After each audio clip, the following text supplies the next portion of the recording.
PM Kisan সন্মান নিধি আঁচনিত যদি আপুনি এজন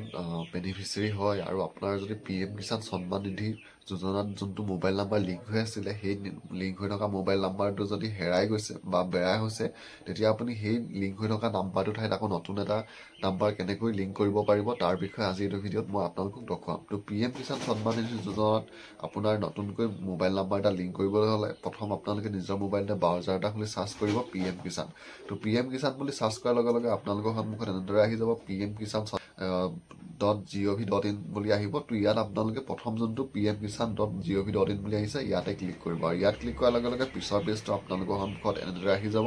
তো ইয়াত যোনটো নাও ইয়ৰ ষ্টেটাছৰ অপশ্যন আছে আপোনালোকে ইয়াত ক্লিক কৰিব আৰু ইয়াত ক্লিক কৰাৰ লগে লগে পিছৰ পেজটো আপোনালোকৰ সন্মুখত এনেদৰে আহিব। তো ইয়াত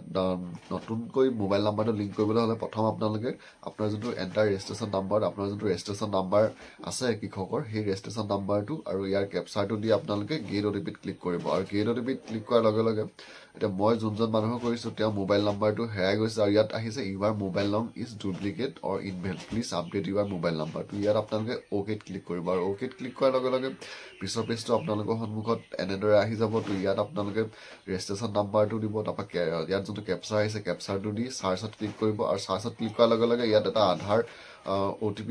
দিয়াৰ অপশ্যন আহে। ইয়াত আপোনালোকে ক্লিক কৰি গেট আধাৰ OTP যোনটো অপশ্যন আছে ইয়াত ক্লিক কৰিব আৰু ইয়াত গেট আধাৰ OTPত ক্লিক কৰাৰ লগে লগে আপোনাৰ যোনটো আধাৰ কাৰ্ডৰ লিংক মোবাইল নাম্বাৰ তাত এটা OTP যাব আৰু সেই OTPটো দি আপোনালোকে ভেৰিফাই OTPত ক্লিক কৰিব আৰু ভেৰিফাই OTPত ক্লিক কৰাৰ লগে লগে আপোনাৰ যোনটো আধাৰ OTP হয় সেইটো ইয়াত ভেৰিফাই হৈ যাব আৰু ভেৰিফাই হৈ যোৱাৰ পিছত আপোনালোকৰ সন্মুখত এনেদৰে আপোনাৰ ফৰ্মখন আহি যাব। তো ইয়াত আপোনালোকে তললৈ চালে এটা অপশ্যন আছে ইয়াত এণ্টাৰ নিউ মোবাইল নং। তো আপোনালোকে নতুন মোবাইল নাম্বাৰটো যোনটো নাম্বাৰে আপোনালোকে দিব বিচাৰে সেই নাম্বাৰটো ইয়াত দি গেট OTPত ক্লিক কৰিব আৰু গেট OTPত ক্লিক কৰাৰ লগে লগে আপোনাৰ নতুন মোবাইল নাম্বাৰটোত এটা OTP যাব আৰু সেই OTPটো দি আপোনালোকে যেতিয়াই ভেৰিফাইড ক্লিক কৰিব আৰু ভেৰিফাইড ক্লিক কৰাৰ লগে লগে আপোনাৰ যোনটো PM কিষাণৰ মোবাইল নাম্বাৰ লিংক হয় সেইটো ইয়াত সম্পূৰ্ণ হৈ যাব। তো বন্ধু বান্ধৱীসকল আপোনালোকেও এনেদৰে PM কিষাণত যদি মোবাইল নাম্বাৰটো আপডেট বা চেঞ্জ কৰিব বিচাৰে তেতিয়া এনেকৈ আপুনি নিজৰ মোবাইলতে আপোনাৰ PM কিষাণৰ মোবাইল নাম্বাৰটো চেঞ্জ কৰিব পাৰিব।